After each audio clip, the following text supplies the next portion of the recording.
بسم اللہ الرحمن الرحیم۔ ڈاکٹر فرحت ہاشمی کے لیکچر سننا۔ یہاں پر قرآن پاک کی تعلیم کا کوئی باقاعدہ ادارہ نہیں ہے۔ ڈاکٹر فرحت ہاشمی کی طالبات ہمیں واٹس ایپ گروپ پر قرآن پاک کی تعلیمات دیتی ہیں۔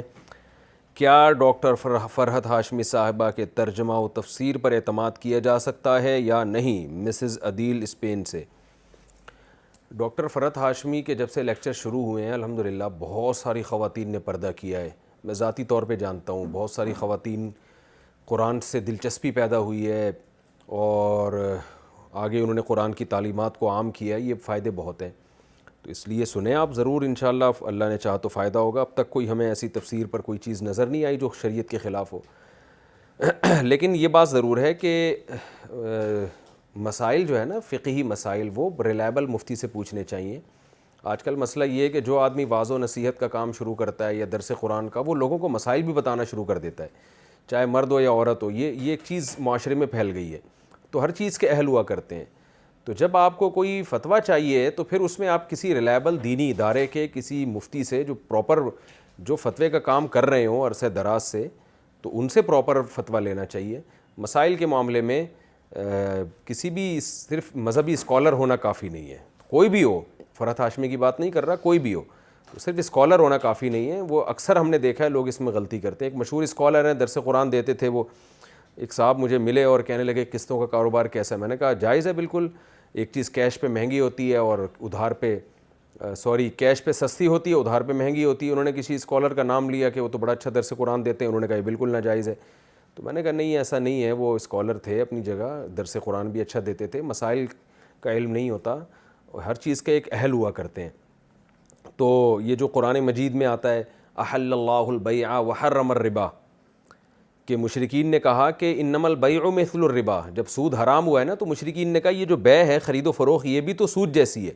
تو بعض مفسرین نے لکھا ہے کہ وہ قسطوں کی کاروبار ہی کے بارے میں مشرکین نے اعتراض کیا تھا کہ اگر آپ سود کو حرام دیتے ہیں تو قسطوں پہ بھی تو چیزیں مہنگی بکتی ہیں۔ تو اس کے اللہ نے کیا جواب دیا؟ احل اللہ البیع، بھائی وہ خرید و فروخت کا معاملہ ہو رہا ہے، وہ جائز ہے، اور سود کا معاملہ وہ حرام ہے۔ تو اللہ نے فرق رکھا ان میں، ایک کو حلال قرار دیا، ایک کو حرام قرار دیا۔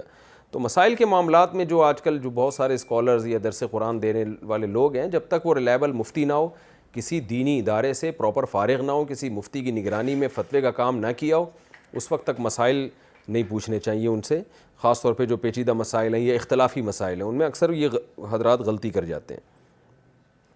کیا سفر معراج میں دیدار الہی ہوا تھا؟ کیا قرآن و حدیث سے اس بارے میں کوئی روشنی ملتی ہے کہ معراج کے سفر میں رسول اللہ صلی اللہ علیہ وسلم نے اللہ تعالیٰ کو اپنی آنکھوں سے دیکھا تھا یا نہیں؟ کامران شیخ سعودی عرب سے۔ دیکھیں اس پہ دلائل سے تو میں بعد میں کسی وقت ریکارڈ کروا دوں گا پوری تفصیل سے، لیکن اس میں دونوں رائے ہیں علماء کی۔ بعض علماء کہتے ہیں نبی صلی اللہ علیہ وسلم نے اپنی آنکھوں سے دیکھا تھا، بعض کہتے ہیں نہیں دیکھا تھا۔ میری نظر میں جو دوسرے دلائل ہیں وہ زیادہ قوی ہیں، کیونکہ حضرت عائشہ نے بھی نفی کی ہے اس کی۔ نور انا اراہ، خود آپ سے حدیث سے میں ثابت ہے، نبی صلی اللہ علیہ وسلم فرمائے نور تھا، میں کہاں سے دیکھ سکتا تھا؟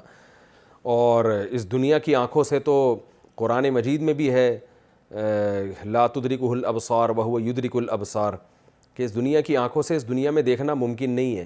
معراج پہ جب آپ صلی اللہ علیہ وسلم گئے وہ تو اسی عالم میں گئے، عالم خواب میں یا عالم ارواح میں تھوڑی گئے، وہ تو انہی آنکھوں کے ساتھ گئے۔ بہرحال دوسری طرف بھی دلائل ہیں، لیکن میری رائے میں زیادہ قوی دلائل اس طرف ہیں کہ دیکھنا ثابت نہیں ہے۔ حضرت موسیٰ علیہ السلام نے خواہش ظاہر کی تھی، مگر یہ کہ اللہ تعالیٰ نے پہاڑ پہ تھوڑی سی تجلی ظاہر کی اور موسیٰ کو بتا دیا، کلیم اللہ کو، لن ترانی، ہے موسیٰ تو نہیں دیکھ سکتا مجھے کسی قیمت پہ، لن ترانی کو ہرگز یہ ممکن نہیں ہے۔ تو آخرت میں دیدار ہوگا اللہ تعالیٰ کا اور ہم ان آنکھوں سے دیکھیں گے۔ اس وقت جو اللہ ہمیں آنکھیں دیں گے اس میں اتنی طاقت ہوگی کہ وہ اللہ کے دیدار کو برداشت کر سکیں۔ دنیا کی آنکھوں سے دیکھنا قرآن و سنت سے پتہ چلتا ہے کہ یہ ممکن نہیں ہے، لیکن بہرحال اگر کوئی دوسرا قول بھی اختیار کرتا ہے اس کی رائے میں وہ زیادہ قوی ہے، تو اس میں گورنمنٹ کی طرف سے کوئی پابندی نہیں ہے۔ ان چیزوں میں ہمیں لڑنا نہیں چاہیے۔ اور یہ بھی ہے کہ میں نے ایک دفعہ پہلے بھی اس پر بیان کیا تھا کہ میں نے جو دلائل دونوں طرف پڑھے ہیں تو میرا اپنا رجحان اسی طرف ہے کہ دیکھنا ثابت نہیں ہے۔ تو بعض لوگوں نے گستاخی کا فتویٰ لگا دیا میرے اوپر کہ ان کو تو پتہ نہیں معاذ اللہ نبی سے کیا، معاذ اللہ ان کو تو نبی سے محبت ہی نہیں ہے، یہ تو نبی کی فضیلت کے ہی قائل نہیں ہیں۔ وہ بھائی نبی کی فضیلت جو قرآن و سنت سے صحیح احادیث سے ثابت ہوگی، نبی نے بتایا ہوگا، ہم اس کے قائل ہوں گے نا۔ اگر میری رائے میں کوئی بالکل بے غبار اور واضح حدیث نہیں ہے اس بارے میں، دیدار کے بارے میں، تو اس میں توہین کی کہاں سے بات آ گئی؟ ہم نبی کی فضیلت کے قائل ہیں، سب سے بڑی فضیلت آپ کی، آپ اللہ کے پیغمبر ہیں، آپ اللہ کے رسول ہیں، آپ اللہ کے سفیر ہیں، اور ایسے سفیر کہ آپ صلی اللہ علیہ وسلم نے فرمایا لو کان موسیٰ حیا لما وسعہ الا اتباع، آج موسیٰ بھی زندہ ہو جائیں تو مجھے فالو کیے بغیر نجات نہیں ہو سکتی ہے۔ کتنی بڑی فضیلت ہے۔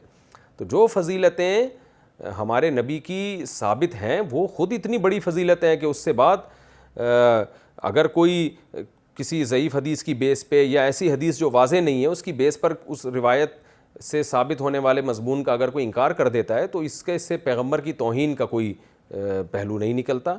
اس لیے ہمیں رسول اللہ صلی اللہ علیہ وسلم سے محبت ہے، آپ سرور کائنات ہیں، آپ سید الانبیاء ہیں، آپ تمام پیغمبروں میں سب سے افضل ہیں، اور سب سے بڑی بات بعد از خدا بزرگ توئی قصہ مختصر، اللہ کے بعد اس کائنات میں سب سے بڑا مقام اگر کسی کا ہے تو سید الانبیاء حضرت محمد صلی اللہ علیہ وسلم کا ہے۔